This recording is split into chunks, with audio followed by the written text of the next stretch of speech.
started in 2012 with our few savings, with a capacity of 1,000 birds, and now we have a capacity of 10,000 birds. As it is called mixed farm, Faith Care deals in zero grazing cows, and we grow seasonal crops, not even forgetting coffee. But the main project or enterprise is poultry. Poultry is the mother of everything. We have been facing many challenges, but the most challenging part was during COVID. COVID hit us very seriously, and that's when I met my savior, UDB. But after getting UDB money with the low interest of it, we are able to go back to the track, and here we are. Actually, we are even expanding. We have a capacity laying birds of 10,000, and we are constructing more poultry houses. Because we got the money, actually the centers as tugasa with little interest with a grace period. So we are able to brood our birds, start laying, and we started paying, and we are paying very well. I think we are good customers. A woman's journey is not just the places she's been, but the different people she's become. It's the evolution of her identity. If you're a female creative, a writer, a passionate actress, a producer, a director, or working in the film industry, this is your tribe. Join us for the Women in Film Symposium 2024 on October 26th at Skies Hotel, Nakuru, under the theme, Skilling Women in Film for Equality, Sustainability and Advocacy. Don't miss live performances, cocktails, awards, workshops, networking, panel discussions, and so much more. Gates open at 4 p.m. The fee is 50,000 Uganda shillings, payable via Momo Pay Code 713362 or call 0786 312 218. Sponsored by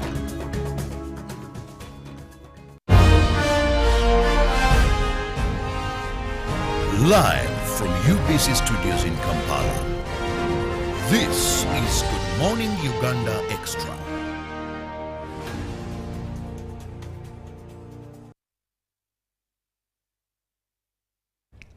It's exactly 5 minutes past the top of the hour, which is 9 a.m.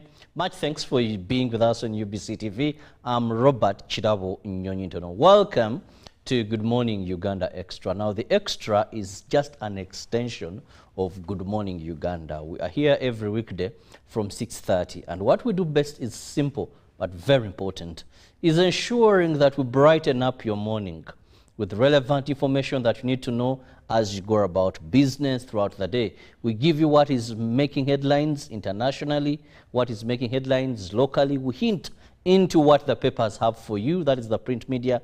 But also, most important, we know that sometimes the nights may not have been the best for you, but we put a smile on your face with some bit of light moments here and there. Once again, I'm Robert Chirabo Nyonyintono, and this morning we are going to be discussing or looking at government policies on older persons as we celebrate the International Day for Older Persons. Now, this is celebrated every year on the 1st of October. And this time round, the celebrations, the main or national celebrations, will be in Masaka City, where the old persons are going to be gathering. Now, what are the government policies? Remember, our life expectancy as a country has moved to about 63. But also remember, at a time T, God willing, you're going to be an older person, because according to our laws, once you clock 60 and above, now you are an older person. Joining me to discuss this, I have Joshua Chalimpa, who is the Communication and Public Relations Officer, Ministry of Labor, Gender and Social Development. He's with me, not an older person. I don't know how long it's going to take him to get to that 6th floor, but at least, yes, I know he's a man who has been in the field for so long, both as a journalist, as a researcher. He puts on so many coats, and now as a spokesperson for this ministry. Joshua, you're most welcome. Thank you very much, Brother Chirabo. You say that you are not sure if I'm an old person, but just to confirm that I'm a candidate for old age, because that's the destination for all of us. Like the theme for this year says, aging is not an option. So that is it. So I'm headed there. The Permanent Secretary, Minister of Gender, Labour and Social Development, Dr. Agri David Chibenge, would have loved to be here personally. But he had another engagement in cabinet. So he asked me to come and talk to those issues. I'm happy that I'm an expert in some way on those issues because I've cared for older persons. My mother, who passed on recently, was 90. So I speak with experience on those issues of aging. So I'm happy to be here. Speaking with experience, most on the African continent, we do really care for the old. We don't take them to elderly homes and then say we pay taxes for them to be looked after. But we are with our old people till God calls them. Now, Joshua, to begin with, when we talk about older persons, just quick one for our viewers, which category of people are we referring to? And if you are to look at our population, which percentage is this? Thank you very much. The definition for older persons is derived from the UN. The UN General Assembly, which talked to the issues of aging. First of all, to talk about the International Day for Older Persons. In 1990, the UN General Assembly passed a resolution declaring the International Day of Older Persons. The day was first celebrated in 1991, and in Uganda, we started celebrating the day in 1999. The definition of older persons relates to anybody who is from the age of 60 and above. And of course, that definition is also has a footprint in most of the policies that we have in the country, including the Constitution of Uganda. So once you clock 60, and that's why the retirement age in Uganda is also 60. And the population of people from 60 and above has been growing over time. Not in Uganda alone, but if you look at the global level, the population of older persons, that's from 60 and above, is 1 billion, something like 1,200 million. So in Uganda, the population of older persons from that category, according to the recent census, 1924 census of UBC, the population is about 2 million, and that number is likely to grow because world over, the population of older persons tends to grow thanks to the life expectancy, which has been growing, and also because there are issues of fertility, which are catching up with us, that these days the people are not as fertile as they were before. So you have fewer people being produced and many are growing. If you were to use the example of one of the most populous countries, which is China, recently they passed a policy which increased the retirement age from 60 to 63 to respond to issues of aging.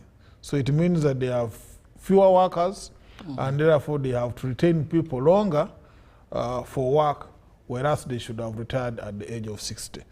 So it is a global trend and it comes with lots of challenges which as a country we have to prepare for.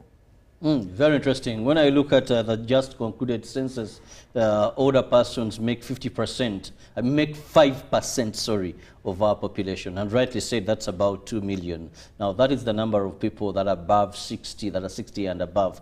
Now, Joshua, let's look at government policies towards older persons, well knowing that the number is increasing, And yesterday, and recently, this month, our president celebrated 60 years of age. I mean, 80 years. 80 years of age. Now, that makes him, I think, a senior citizen. Because it's not only 60, 80, you are a senior citizen. You've seen so much that has been happening, and you've greatly, immensely contributed to national development. Now, what is that government has for these older people whom we believe at one time served the country and now maybe should reap from their sweat? Thank you, Chiravo, and allow me to say a happy belated birthday to our president for reaching the 8th level. And he's not alone, of course, and we are happy that he has been visionary all through, and some of these policies have been in place over time. Take, for example, the legal regime that we have, as in the Constitution of Uganda, already talks the issues of aging as one of the social protection measures that have to be put in place to ensure protection of people who are vulnerable, and not only the aged, but also others in such situations. Uganda also has many other policies. For example, we have the National Council for Older Persons Act. We also have representation of older persons at the highest level. Members of Parliament, we have members of Parliament representing people, representing older persons. We also have representation at the local councils for people, for older persons. So there have been policies put in place by this government. And the policies don't stop at just putting in place a favorable legal regime as it is in place, but also through the Ministry of Gender, Labor and Social Development, you have a whole Minister of State, Minister for Older Persons, who sits within the Ministry of Gender. And by the way, for the benefit of everybody, the Ministry of Gender, we call it the People's Ministry, because it has representation of all categories of people, older persons, young, people with disabilities, workers. So you have a minister who is responsible for older persons sitting in the Ministry of Gender. Now, you also have policies that have been put in place, such as SEGOP, Special Enterprise Grant for Older Persons. We recognize that increasingly the older persons have been taking up responsibility to look after grandchildren, either when we pass on as young people, or also because young people have a tendency of moving to other places to search for work. You have many people now who are being externalized as migrant workers. When they travel and they have children, you find that it's a grandmother or grandfather, grandparents looking after these. So once the older persons take up these responsibilities, it means that you have to empower them economically. And we are seeing success stories of what older persons are able to do once they are given capital. They are able to buy goods, they are able to do many things. And that's not all. You also have SAGE, whereby the people from 80 and above get a monthly stipend of 25,000 Uganda shillings. So policies are there as laid by government. Of course, we can say that they may not be enough, but they are the right steps in the right direction. I'm not saying that they may not be enough, because I would say, for example, that maybe 25,000 shillings, they deserve more. because of the magnitude of the problem they are shouldering. I would say, for example, that under the SEGOP program, that more funds need to be put in place to ensure that these older persons can take up responsibilities. There are also other issues, of course. We know that the older persons go through a lot of abuse. Has been a breakdown. Maybe before we go to other issues, let's first look at these approaches of social protection. Because believe you me, our viewer, social protection is something very, very important. Now I was looking at the SEGO, that is the Special Enterprise Grant for Older Persons. It's a government of Uganda initiative aimed at improving older persons across for sustainable livelihood by addressing existing gaps in intervention. Now, this is why I find concern. This is given to older persons, that is from 60 to 95 years. As of December 2023, Ministry of Gender, Labour and Social Development provided 1,874 older persons with support under the fund across the country. The fund required for the implementation of this program, increasing the number of groups, and you needed about 5 billion. Not so? Yes. However, only 3 billion has been provided, leaving a shortfall of 2 billion. Now, is this not when you need, according to what you registered, you needed 5 billion, but you're getting 2 billion. Now, that is for the SEGO. Still, that is a very short, that is a big gap. You can't compare 2 and 5, and yet you register older persons. They are being registered with hope. Is it that members of parliament, the allocators, somewhere they don't value, they don't see this as a priority because you've given us you've talked of the successful stories? Of course, the issue is the will is there, and we need to applaud the government for the will. The ability for government to meet the expectations of the older persons is what we grapple with, and it's not only older person is suffering, it is also a problem that cuts across the sectors, because you have an economy, you can only fund up to the level of affordability for a country. Now, of course, the role of the Minister of Gender is to advocate, to request from within government that the social protection sector is given enough resources to be able to deal with the problem. That's why for me I was saying that we are happy that there is a will from government. We only pray that the Ministry of Finance and government finds the necessary resources to be able to support this, because we know that the older persons are really shouldering a very big problem in society. And we also know that as society evolves, the social protection systems which were based at the community level within society are breaking down. For example, as I was growing up in the village, we were living in a big home, and the older people would be catered for because we are a communal society living together.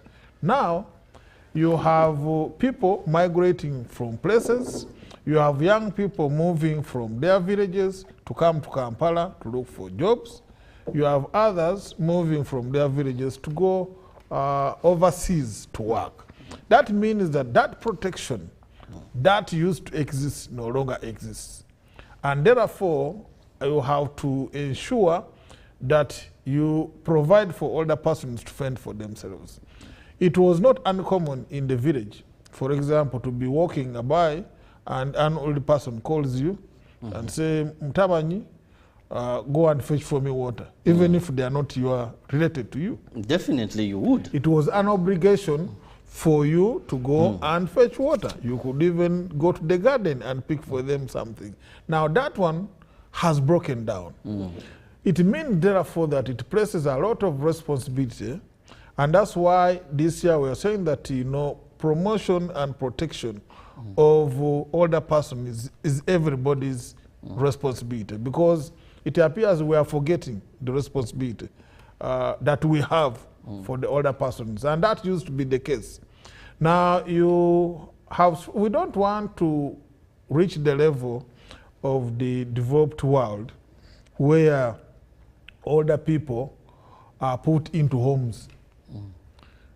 We have a care system which is based on our community, where of course you don't have that. You can't do away with the older homes for older persons. But now, let us take it upon ourselves to look after the older persons in our community. Well, still looking at some of the social protection for older persons. I was seeing through here social assistance grant for empowerment program, that is SAGE, where the senior citizens get something that is about, it is 25,000 per month, though they get it quarterly, and that is about 75,000 that they get. Now here, the implementation was for about 121 point something billion. However, only one, when we look at what was released here, gives a shortfall of about 306,759 senior citizens that were enrolled on this program, and many are going to miss out. Why? Because the funds are not enough. Now, Joshua, these older persons don't require so much, to be honest. It's all about their health, because as bodies age, we all know diseases crop up. Even if it's a vehicle, it gets worn out as time goes by, and human bodies don't have spare parts that you can put. So one of their major challenge is health. Away from health is feeding. They may not eat as much as we need, but they may need a balanced diet because the body is aging. The other is decent shelter. And if they have those basically, then spiritually they sort themselves. That's why you see they'll frequent church like never before. They'll be sympathizing with those that have lost others, and so much to say. But how has government factored in the health sector? When I go to a number of hospitals, they don't have, I'll not use the technical word, special doctors for elder persons. In some countries there are people who specialized in elder persons. When we go to our health system, there are the people who will not even be given priority. I'm not against this, but in health facilities, we all give priority to pregnant mothers. But these older people, you go to some facilities, health is their priority, is their biggest need, but they're not prioritized even at health centers. That like anyone will see a woman with a which is okay, not against it. But how do we handle the health aspect of it for older persons? Thank you very much. It's a challenge for everybody. It is a challenge for government. It is an issue of prioritization. It is true, once we age, there are many diseases that come with age. We have diseases like dementia, where people start forgetting or something like that. Those diseases are there. You have issues to do with bones. But you also have, even if it's not disease, for example, if you weaken, you may have challenges to move around. And you need assistance devices to be used. If you move, you see people sitting in wheelchairs, which are electric. They are not necessarily disabled persons, but because of age, but they are able to move around. I remember one of the challenges of the issues my mother used to raise with me was not being able to go to church because of being physically unable to walk to church. And so you find that those are the challenges that come with older person, old age.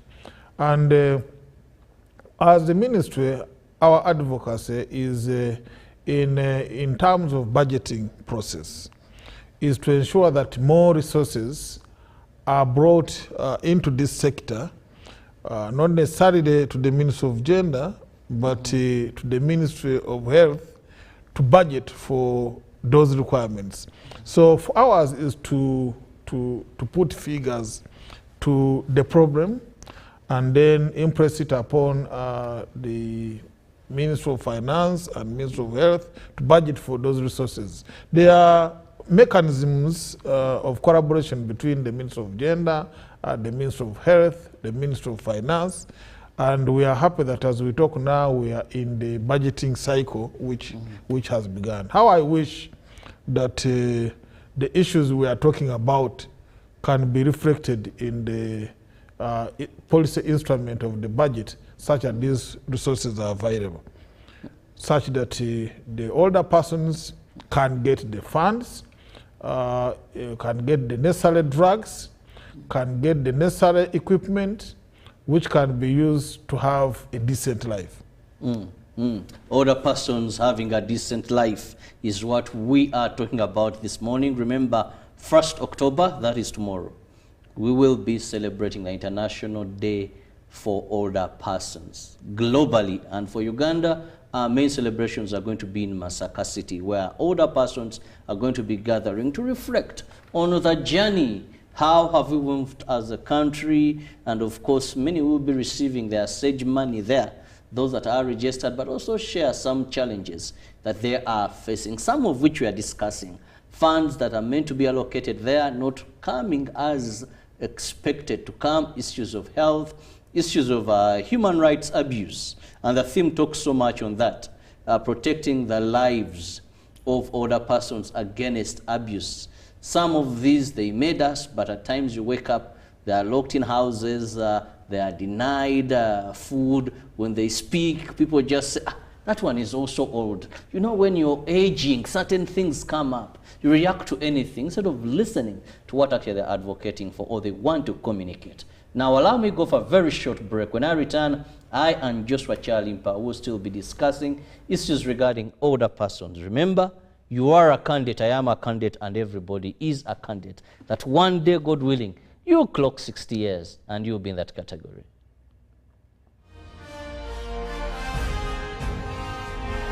Live from UBC Studios in Kampala, this is Good Morning Uganda Extra.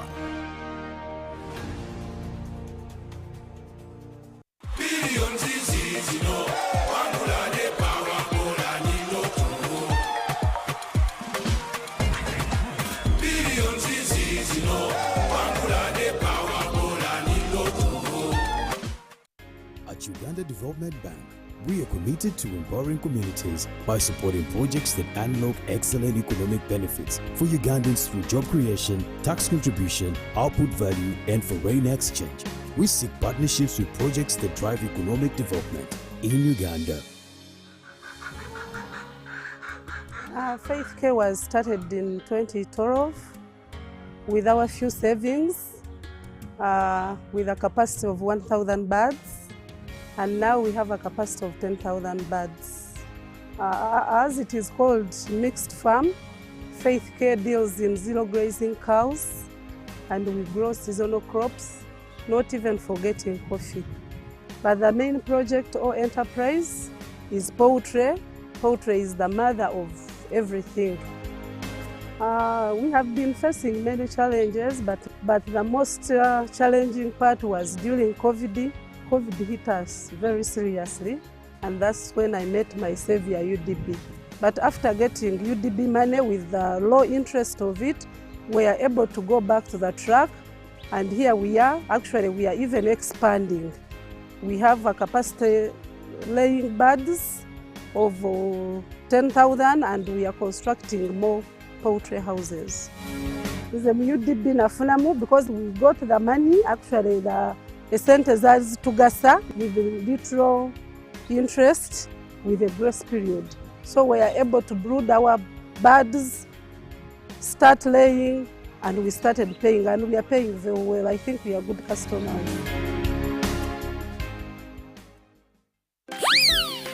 kids, we're going to count today.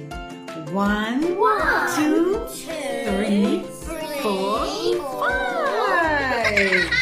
Enjoy 5 ways to love your baby, smoothen and protect your baby's skin with 5 new gentle formulations. Original to nurture your baby, aloe vera to protect your boo-boo skin, cocoa butter to comfort your pinkly, mild scent to soothe your little one, and avocado to soften your buju skin. Available in all supermarkets, retail shops, and cosmetics shops near you. Move it, baby jelly. All day confidence. A woman's journey is not just the places she's been, but the different people she's become. It's the evolution of her identity. If you're a female creative, a writer, a passionate actress, a producer, a director, or working in the film industry, this is your tribe. Join us for the Women in Film Symposium 2024 on October 26th at Skies Hotel, Nakuru, under the theme, Skilling Women in Film for Equality, Sustainability and Advocacy. Don't miss live performances, cocktails, awards, workshops, networking, panel discussions, and so much more. Gates open at 4 p.m. The fee is 50,000 Uganda shillings, payable via Momo Pay Code 713362 or call 0786 312 218. Sponsored by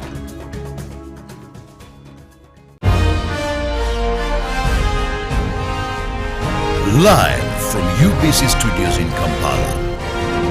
This is Good Morning Uganda Extra.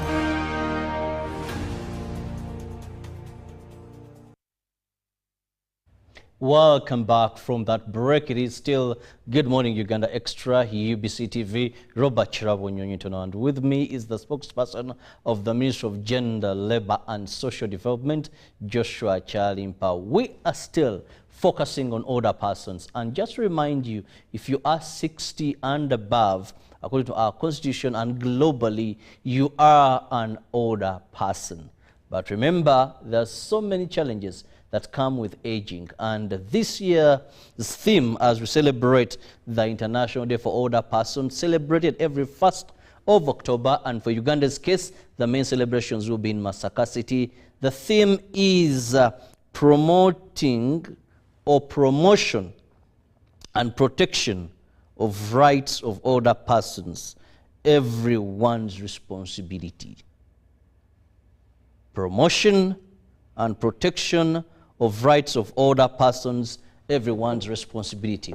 That is the theme this year. Now, Joshua, how? Because for you to protect, maybe there is an abuse.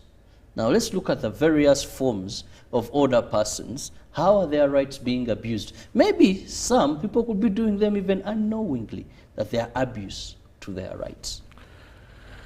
Yes. True, the issue of abuse of older persons prevails, is persistent across the country, and there are different forms of abuse. You don't need to do big research to find out how the abuses are being meted on older persons. You just do read the papers. And also watch TV. And then you will see a story of an older person who is being chased from their land, yes, deprived of land. It appears when you are growing, people are wondering why you are not dying. And if you don't die, they are looking at how you are frustrating their efforts to grab. And as a result, many older persons are being deprived of property. Moreover, this protection of rights to property are constitutional guarantees within our constitution. So they worked so hard in their youthful age, amassed or put something down, and when they're aging, someone wants to take what they labored for. Also in society, in the communities, it is not uncommon to find people saying, that old man does not die, maybe he's a witch. They think the old person in the village is the witch in the village. And I don't know why. So you find that if society now looks at older persons They're either in night dancers, in that picture, and they're saying wizards, they are wizards. So this kind of abuse is rampant across the country. Then, of course, there are also issues of financial abuse. An old person has sold their coffee, they have kept their money, and unfortunately, this abuse is being meted on by people who are close to them. It could be a grandchild who is stealing from Jaja. It could, there are forms of abuses that go on across the country. And it is our responsibility to talk to the communities, to talk to our people, to talk to the relatives, to understand that these older people, once they are with us, we can learn from them. There's a lot we can learn from them. In the traditional African society, they were the custodians of knowledge. These days, the younger people think that they know more. They don't need to consult from older persons. And therefore, we lose indigenous knowledge once we don't learn from these older persons. So there is a lot of abuse. Of course, there is also the issue of right to health, which we talked about earlier. That the older persons, if they are deprived of their right to health, is a form of abuse. And this right also is guaranteed by the Constitution of Uganda to protect everybody, including the older persons. So there is a lot that is going on, and we need to do a public campaign. I'm happy that we have this opportunity here on UBC to talk these issues ahead of the International Day for Older Persons, which takes place tomorrow in Masaka. Well, those say the challenges that Joshua has mentioned, I want to first speak to the youth. I know sometimes situations are hard and you cannot be with your children. But I've seen when I traverse the various villages of this country, for journalistic purposes, some of the programs you go to cover, you encounter older persons. But these are having children who are not orphans. Not orphans at all. And their parents are in town, merrymaking, some not even sending a contribution back home. You find this older person tells you, I have to feed, this one slept what? Now you ask, where are the parents? They're in that town. What are they doing? Some of these are the slave queens moving, hampering bar to bar. Some of these, and after, you hear last year he brought this one, this year he brought this one, the other year he brought this one. These people went through a lot. They woke up early for you to go to school or whatever could have happened. They labored in one way or the other. Now you're producing and sending, producing and sending. You find an old woman, I was in Katakwi, having about 11 grandchildren. And I asked one son until I had to call. I said, but you see, mother is suffering. What is happening? He's not even bothered. So I think there must be something that, yes, where it is inevitable, let's take these children to our parents. Where it is inevitable, like Joshua said, there are times when it is inevitable. And when you take them there, please support. I think that's where I wanted to actually the issue is, by the way, loneliness among older persons is also a problem. Yes. And that's why I see in most cases, even those grandparents may demand that you give them a grandson. And they love them no matter how burdening they are. The challenge is once we abscond from our responsibility to care. There's no problem, the older people staying with the grandchildren. The problem is when the responsible person, a youth, a son, abandons the responsibility and now it is the older person. Why would an older person worry about fees? Who has to pay school fees, who has to take them to hospital when they fall sick, when the young person is enjoying themselves. That's what the problem is. Yeah. This gross abuse to these older persons. And I don't know how best we can get out of that, but I think that trend is growing day by day. These older people, how would you tell me a woman of 70 years thinking of school fees for the grandchild whose parents are alive and are in the city, that they come to make money? The reason you left the village is to come and make money, even if things are hard. But why would your mother, for sure, bother with school fees? But Joshua, away from that, it's just a humble appeal to the youth and this generation that we should desist from that. Now, we've handled issues of human rights abuse. And we can say that, of course, culture is also changing. Recently in Parliament, I saw a proposal to introduce a law that is going to compel youth to respect older persons. This seems a bit funny. How are you going to compel people to respect? But also this is another form of abuse that older persons are getting today. Most of this generation, that a youth can insult, can disrespect a man of 75 years, 80 years.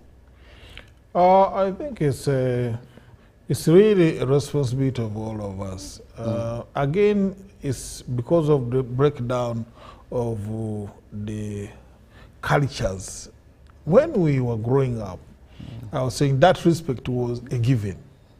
Now, because the children are growing up the way they like, either they are growing up in boarding schools, they don't have somebody to talk to them, that's where we are having these challenges of people who disrespect the older persons.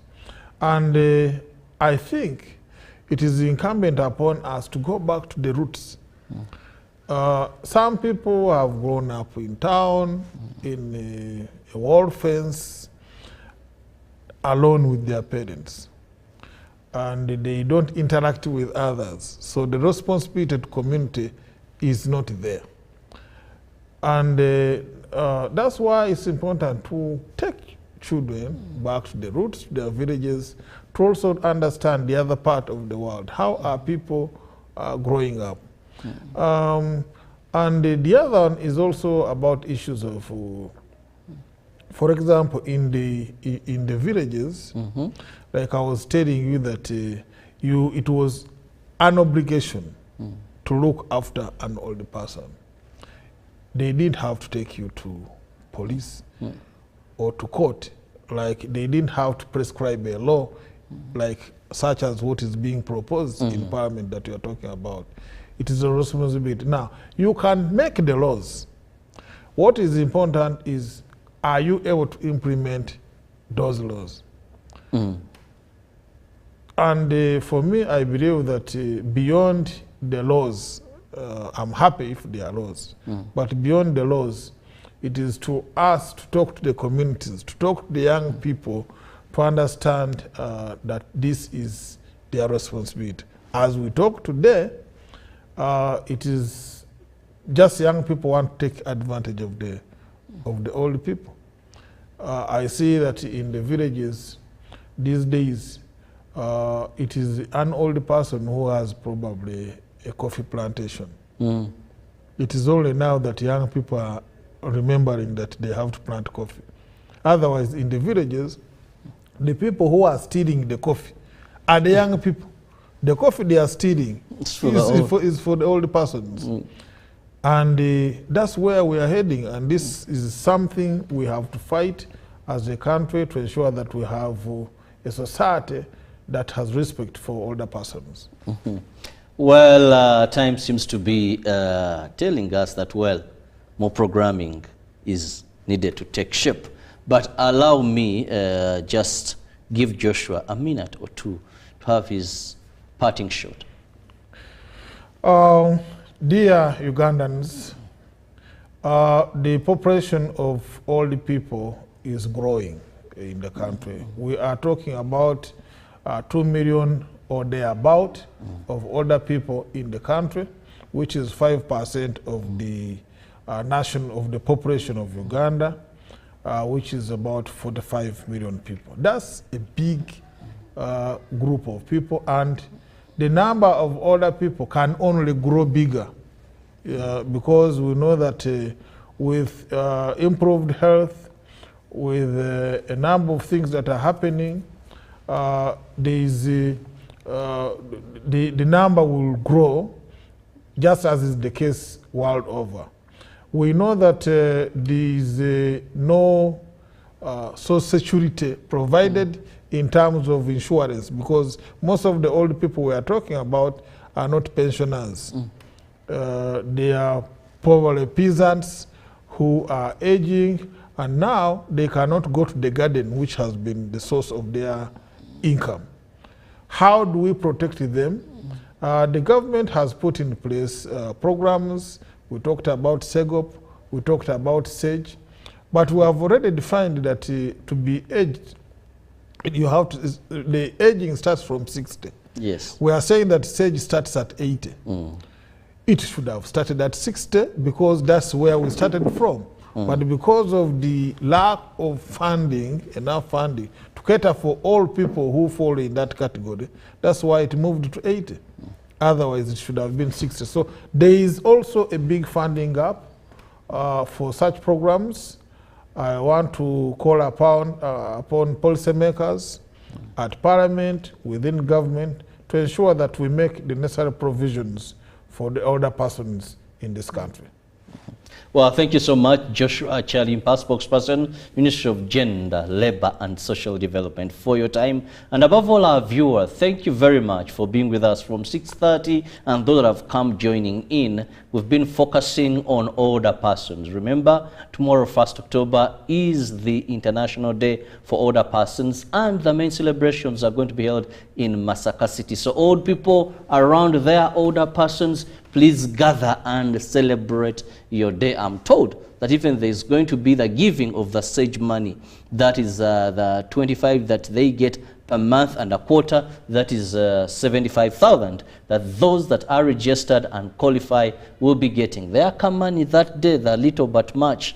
But very important to note is, let's all join efforts at ensuring that older persons' rights are protected and are promoted at all times. Because one day, you're going to age, you're going to get to that category of people, and you want to have a soft landing. So let's ensure we plan better. We advocate for more resources, so that when it catches up with us, we have shock absorbers and we enjoy our aging and gracefully till we meet the Lord our Creator. See you tomorrow, God willing. Have a lovely day for God and my country.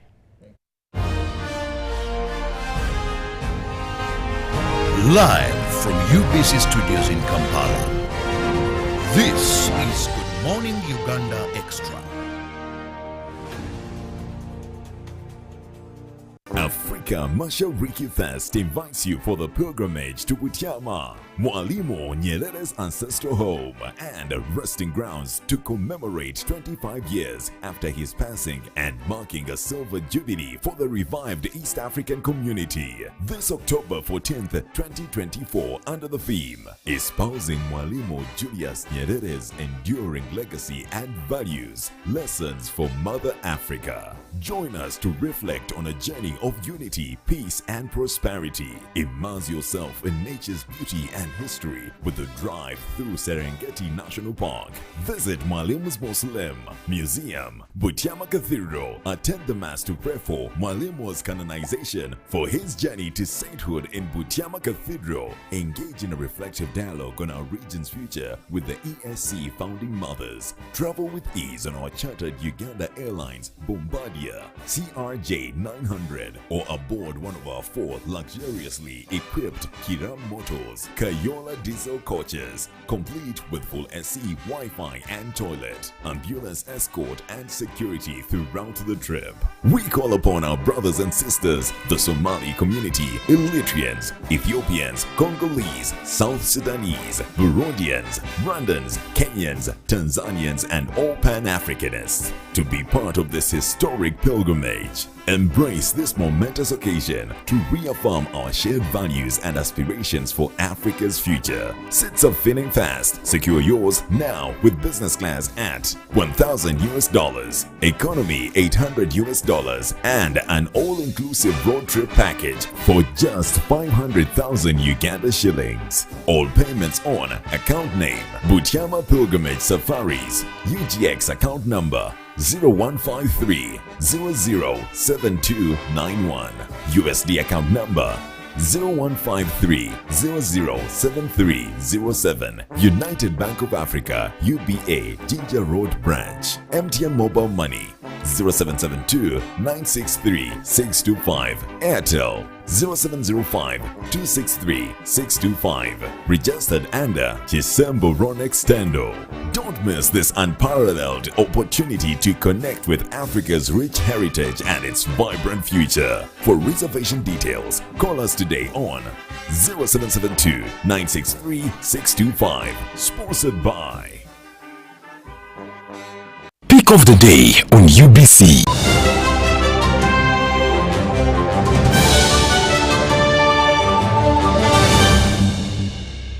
Was brought to you by I'll call you every day, yeah yo, baby don't know. You can now get all the Chibuzi out with MTN voice bundles. Call all networks Kubei Dondoro. Buy a 25-minute voice bundle for only 1,000, or buy any daily voice bundle of your choice. Dial *100*21# and select daily, or use the MyMTN app. When we talk together, we are unstoppable.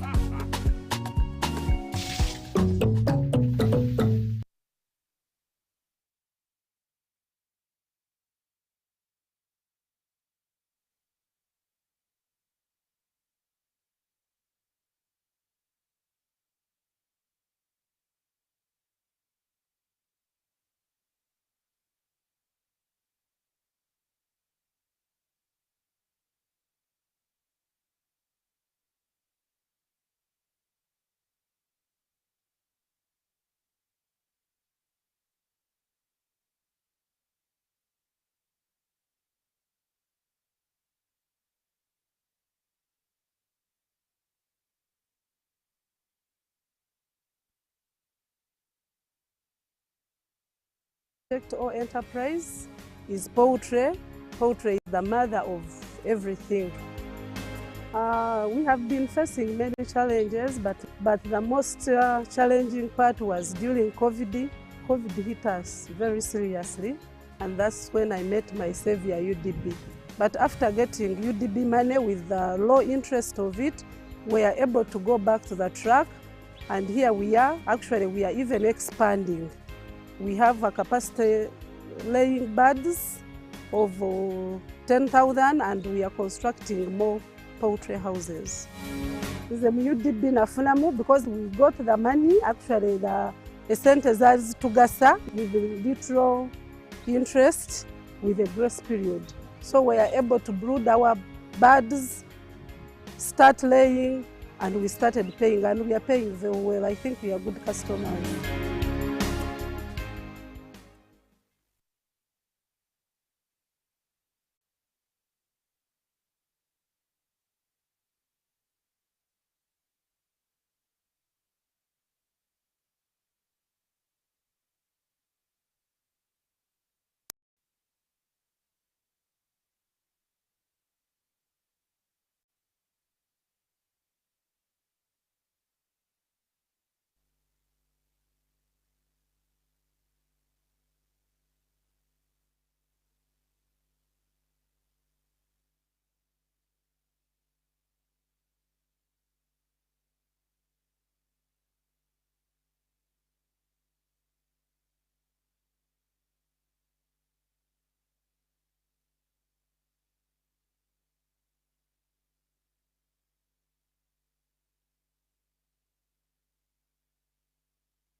Well, no one cares about that. Russia, but the most important thing is the Russians are getting killed. They're going on killing Russians. So it's basically let's keep the war going for a little bit longer. That's why they never spell out any kind of a peace deal that they would accept. Like the NATO has never spelled out anything at all that's realistic, that in any way is attainable, probably because they fear that if they did, then actually that would stimulate negotiations to say, well, okay, if you're ready to accept this and we want that, then we can actually talk and find something in the middle. But they don't do anything like that. Instead, they make these absolutely unrealistic demands, like complete withdrawal of Russian forces, Ukraine within 1991 borders, and the Russian leaders surrender themselves to a war crimes tribunal. Well, this is unacceptable, and the NATO leaders know it's unacceptable. So that's why they can keep uttering this and keeping the war going in the hope that somehow Ukraine can go on fighting, can go on essentially dying. One parting thought, gentlemen, is that seeing Zelensky standing next to Trump here, I just couldn't help but have the feeling that Zelensky is terrified, not only for his country, because I don't think he cares much about his country, considering the carnage. He's worried about his own physical safety. And I will leave it there. I want to thank my guests in Istanbul and in Budapest. And of course, I want to thank our viewers for watching us here at RT. See you next time. Remember, crosstalk rules.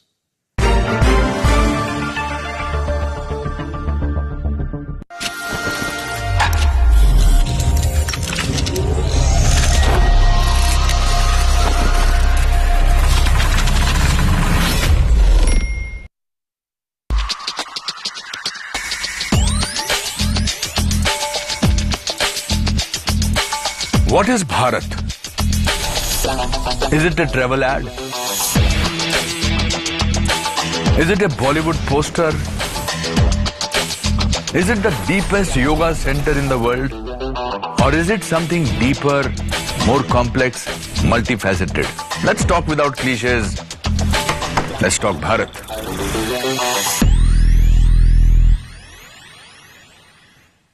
In the late 1890s, French soldiers led by General Paul Voulet arrived in Niger with the goal of expanding French control in West Africa to the territory of modern Chad. Donc voilà, notre itinéraire commence à Niamey, ici la capitale. Nous suivrons les traces de Voulet en direction de l'est vers les lacs Tchad. There, Voulet unleashed one of the most horrific campaigns of atrocities to have ever taken place in the history of the continent. La ville de Gungu ressemble à un champ de ruines. L'odeur des plantes parfumées du Dalol est remplacée par l'odeur du sang des populations massacrées. Multiple villages were devastated and numerous members of resistance groups were beheaded. Comment peut-on pardonner cela? Comment la France veut-elle que nous pardonnons, nous oublions cela? Nous ne pouvons pas l'oublier. A young investigator, in search of his own identity, embarks on a journey through Africa. He traces General Voulet's blood-drenched route in an effort to establish how Europe's legacy still echoes throughout the continent. So my name is Femi, and I come from England, and I've come really to find out more about the mission of Voulet and the history of colonialism in the region.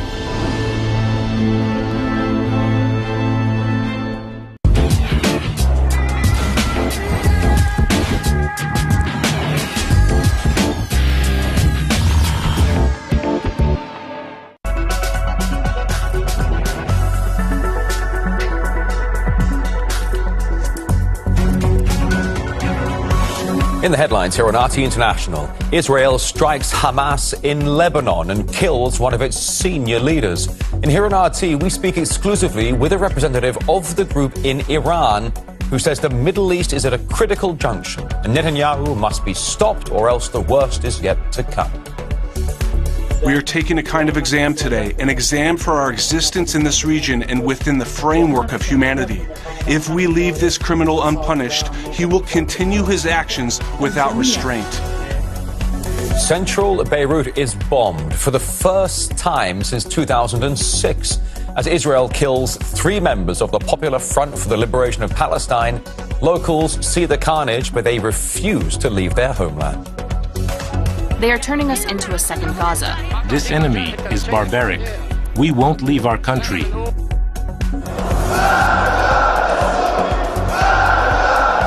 And right there, calls for revenge on Israel. Very loud and clear. What you're seeing right there is the inside of the Iranian parliament. MPs vowing to support resistance fighters. They say America is complicit and Washington must accept the coming consequences.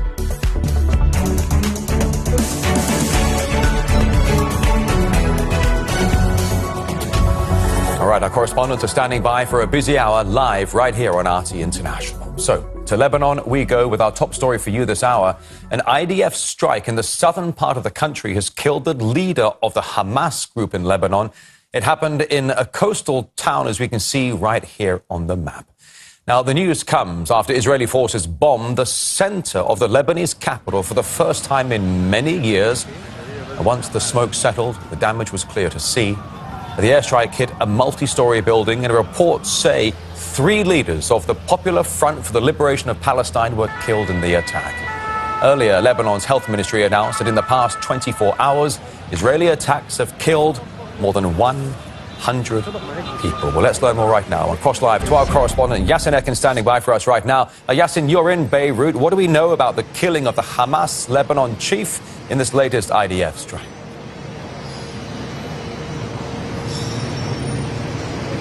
We've received a number of reports, many from local networks like Lebanon's state agency, and they're saying that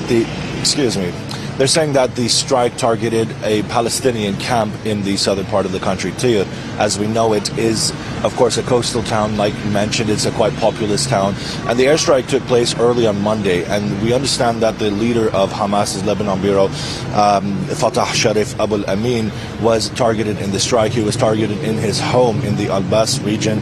Israel is stepping up its airstrikes and targeting different leadership.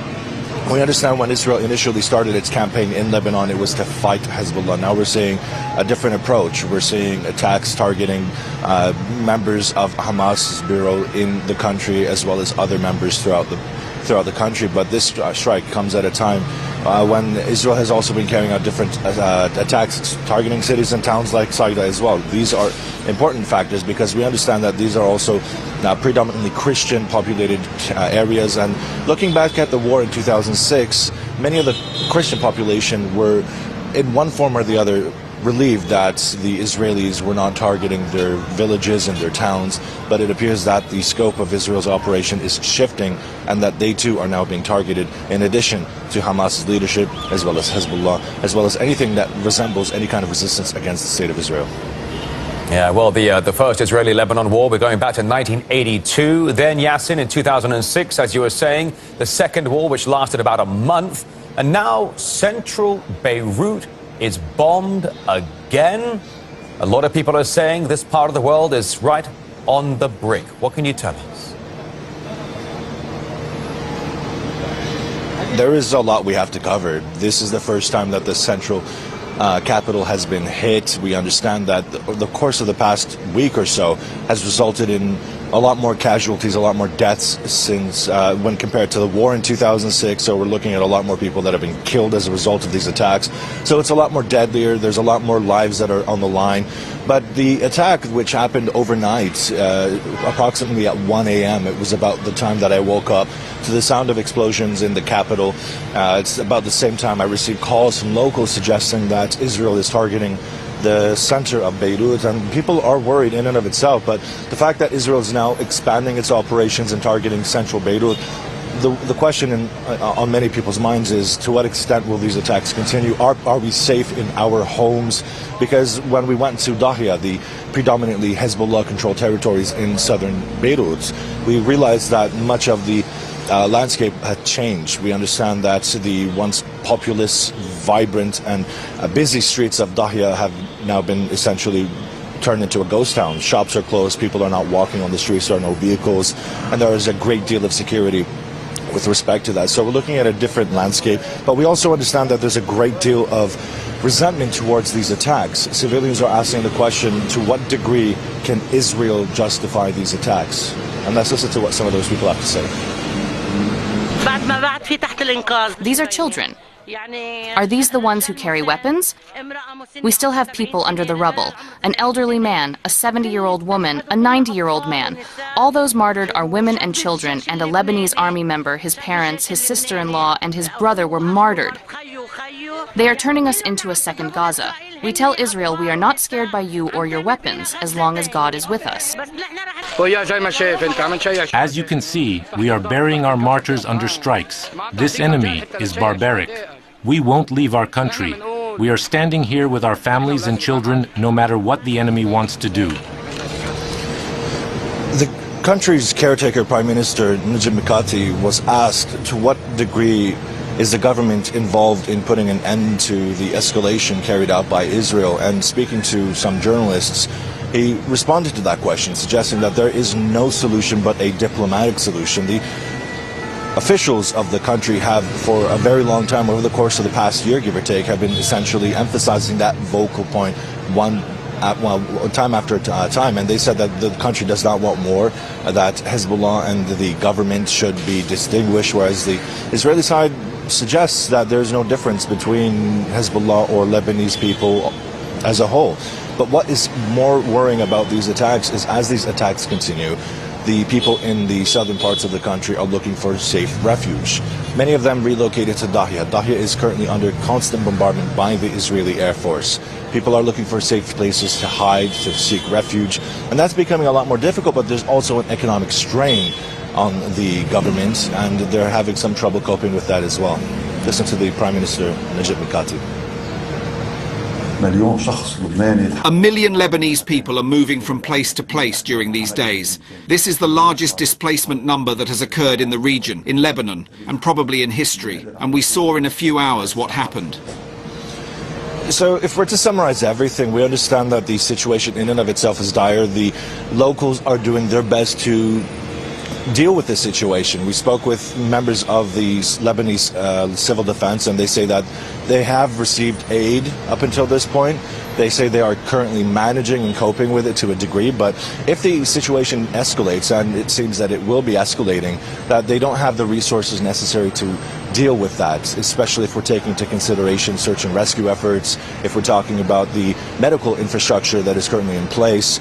All of this is currently overwhelmed by the number of attacks that Israel's been carrying out. There are very little to no options for housing. That's becoming a lot more difficult. Shops are closing left, right, and center, finding food and water, and essentials like that are becoming a lot more difficult in the capital. And the fear is if Israel escalates, that the situation would be a lot more dire, and worrying about money is going to be an issue that just won't resolve anything at this point. All right, our correspondent Yasin Ekin is live right there in Beirut. Yasin, stick around, don't go too far, because our correspondents are across the region. And before we head to Tehran, let's go to Jerusalem. And now more with our Middle East Bureau Chief, Maria Fenoshka.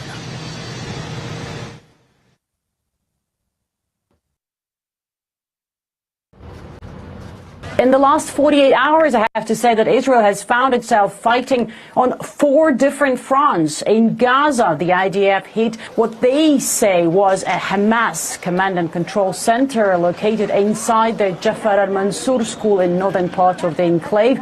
According to the Israeli army, this was where militants were planning and coordinating their attacks against Israel. In Syria, Israeli strikes targeted the routes that the IDF believes were used to deliver weapons to Hezbollah militants. And in Lebanon itself, attacks continued after Hezbollah leader Hassan Nasrallah and 20 other top commanders of the group were killed. And the strikes, the army reports, are focusing on Hezbollah's military infrastructure, especially in Dahia, a Shia Muslim neighborhood in southern Beirut. And finally, in Yemen, the IDF launched at least 10 strikes targeting the port, airport, power plants and oil facilities in Hodeidah, allegedly being used by the Iranians to transfer weapons to Hezbollah. This is the second time, by the way, Israel attacks Yemen. We saw similar retaliation in summer, and these recent strikes come after Houthi rebels fired 3 ballistic missiles at Israel in the past 2 weeks.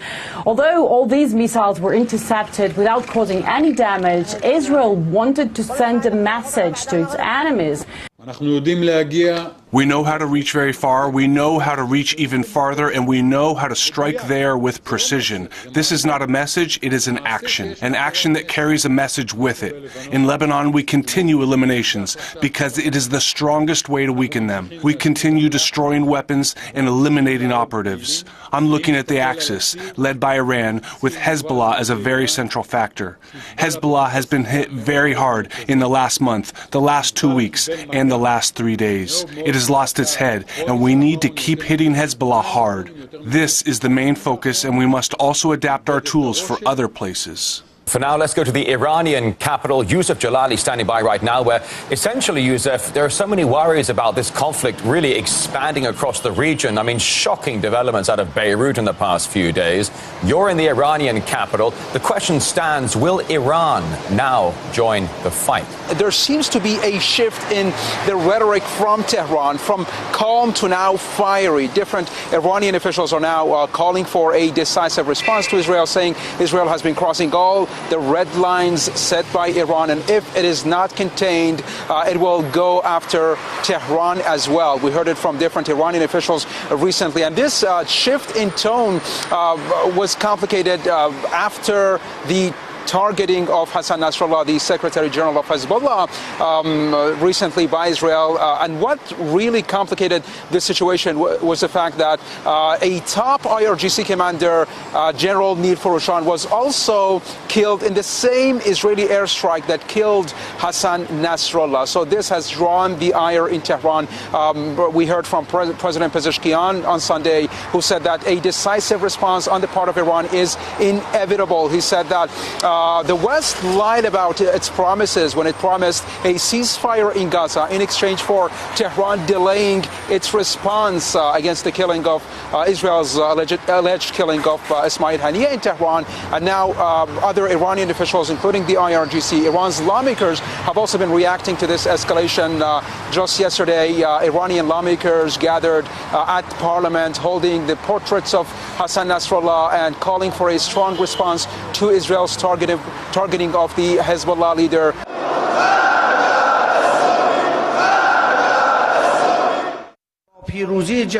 With the victory of the resistance front in the war of will, with power we will see that the pillars of resistance, with support from the Islamic Republic of Iran, will continue to confront the Zionist regime with unity and strength.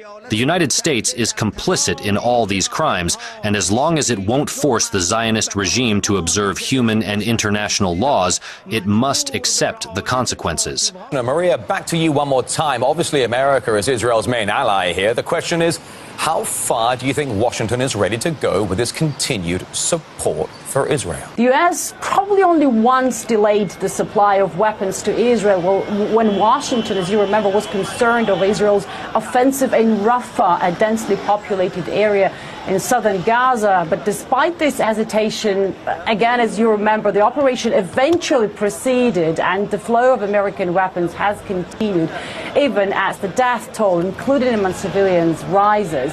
And this clearly shows the extent of U.S. support for Israel. On Sunday, a U.S. senator basically confirmed that Israel used an American-made guided bomb to kill Hezbollah leader Hassan Nasrallah. The same senator, by the way, stated in May that it would be appropriate to condition future aid to Israel, American aid to Israel, if its leadership doesn't do better at preventing civilian deaths in Gaza. However, when asked about the possibility of such conditions following the deadly bombardments in Lebanon, the senator responded negatively. Let's take a listen. We continue to talk to them. I've seen some positive responses from them when I have specifically asked them to do things differently. Here's an example. I mean, the use of guided munition with a Mark 80 series bomb, you could hit a target very accurately. If you're using naval gunfire, that doesn't work so well. I've had those discussions. We see more of use of guided munitions, JDAMs. And we continue to provide those weapons. That 2,000-pound bomb that was used, that's a Mark 84 series bomb. take out Nasrallah. That was a guided, I'm pretty confident that was a guided weapon. Well, as we understand, America will continue supporting and sponsoring Israel in its wars. And yes, we from time to time hear about some disagreements between Washington and Jerusalem. But on Sunday, Joe Biden's national security spokesman again downplayed the reports of tensions between the two countries, stating that Netanyahu and Biden could have questions, but they agree on one big thing, which is avoiding an all-out war. The Biden administration, quite frankly, seemed caught off guard by the strike. We were told that the president didn't find out about it until planes were already in the air. When the Secretary of Defense landed at Andrews, he seemed to distance himself from the strike. He said the U.S. was not involved in the operation. And before that, the U.S. thought that there had been buy-in from Prime Minister Netanyahu as to a ceasefire with Hezbollah, but then ultimately he was not on board. How strained are relations between President Biden and Prime Minister Netanyahu? These are two guys that have known each other for 40 years, Jake, and they have never, and I suspect they will never agree on every single aspect of foreign policy and what we're trying to get done in the Middle East. But they do agree on the big thing. And the big thing is the safety and security of the state of Israel and, trying to avoid an all-out war that would put the people of Israel at even greater risk. They agree on that. They're going to continue to talk and they'll be candid and forthright with one another. At the same time, we hear that Israel believes that operations in Lebanon should continue, and that means that we're going to see more attacks and more strikes from the Israeli army, and of course with American support. As we just heard, there is no major disagreement between Washington and Jerusalem. Youssef, we've been hearing from other leaders commenting on this. What about any of them who have been speaking out against Israel's latest military campaign? Top diplomats at the UN General Assembly have been reacting to the Israeli expansion of the scope of its operations against the resistance axis. We heard different top diplomats from different countries have been reacting to this. Faisal bin Farhan, the foreign minister of Saudi Arabia, described it as a humanitarian catastrophe. He said that he criticized the dual policies of the West. He said that the selective application of the international law is not acceptable. Also, he said that instead of trying to manage the crisis, it's better deal with the issue firsthand. He said that the world needs to stop the whole aggression against Lebanon and against Gaza as the ultimate way out of the crisis. So other diplomats, including Foreign Minister of Egypt, also described the situation as a humanitarian catastrophe. He said that what's happening in Lebanon is a violation of the Lebanese sovereignty. Let's take a listen to what these gentlemen said. The prevalence of impunity, the lack of respect of legal obligations, is encouraging Israel to continue its escalation. This escalation will have no positive impact on any party at all. It also risks having negative repercussions for the entire region. That's why we reaffirm the fact that it is necessary to preserve the stability in Lebanon and to respect its sovereignty in line with international law and in line with relevant UN Security Council resolutions. It is very dangerous and without limits. It is pushing the region to the brink of the abyss. We firmly oppose and strongly condemn Israel's current aggression against Lebanon, which is a flagrant violation of Lebanon's sovereignty, territorial integrity, national reunification, and political independence. Well, Erdogan, the president of Turkey, also reacted to the incident, calling Israel's policies the policy of genocide, invasion, and of course, bloodshed. He said that he criticized the international community for, quote, enabling Israel to go ahead with its actions against Lebanon. He said that the West is providing Israel with all kinds of ammunitions and arms, and this has led to this ongoing crisis, of course. But here in Iran, we see that different officials, along with the people, the public, have been gathering frequently on different occasions since the death of Hassan Nasrallah. Different Iranian officials, along with the people, have been holding rallies denouncing what's happening in Lebanon and the expansion of the scope of military actions by Israel. And now the public, demand that Iran takes a firm response to the aggressions on the part of Israel, saying that if Tehran sits on its laurels and remains silent, then the next target would likely be Tehran. The killing of the Hezbollah leader sparked so much outrage across so much of the world. People took to the streets to protest, carrying Palestinian and Lebanese flags. Italy, the Netherlands, Pakistan, just to name a few. However, in Israel, from the streets to the nightclubs to the beaches as well, the IDF killing of the Hezbollah leader has been met with celebration.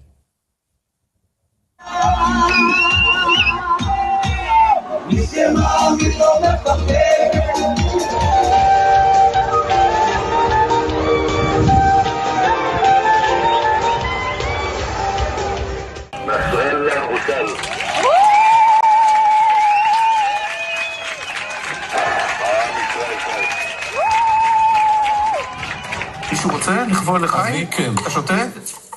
מה זה לחיים? מה המטרה? זה הבדלה או שזה קשור למשהו אחר? אתה יודע מה? גם וגם, גם וגם. אם זה הבדלה אז אין בעיה, אבל אם זה לא הבדלה אז אני מציע שבמקום לעשות את האירוע השמח שבאמת כולם שמחים שנסראללה מת, בקלאות לרגל מותו של הצורר, בעזרת השם ימותו כל המחבלים וכמה יותר שראשי המחבלים האלה מתחת לאדמה. Well, we heard exclusively from a representative of Hamas in Iran, who slammed Israel's actions and said Prime Minister Netanyahu has got to be stopped. We express our condolences to the people of Lebanon, a great brotherly people who gave the lives of their sons in defense of Palestine and Gaza. We also remember the leader of the resistance, Hassan Nasrallah. May God have mercy on him. He was a nobleman, a hero and a fighter who refused to divide the fronts in Gaza and Lebanon. He emphasized unity of support and asserted that Lebanon and Gaza were one, two bodies in one soul. On the other hand, it is a disgrace to humanity and a humiliation to the United Nations. How can this criminal, accused of being a war criminal by the International Criminal Court, be admitted to the UN and allowed to speak? The events that took place represent a serious challenge to all human values and principles. The world must realize that if we leave this criminal unpunished, he will continue his actions without restraint. Therefore, we sincerely call on the international community and all free people of the world to act to avenge the blood of these martyrs. This is not mere revenge, but the realization of human justice, both globally and regionally.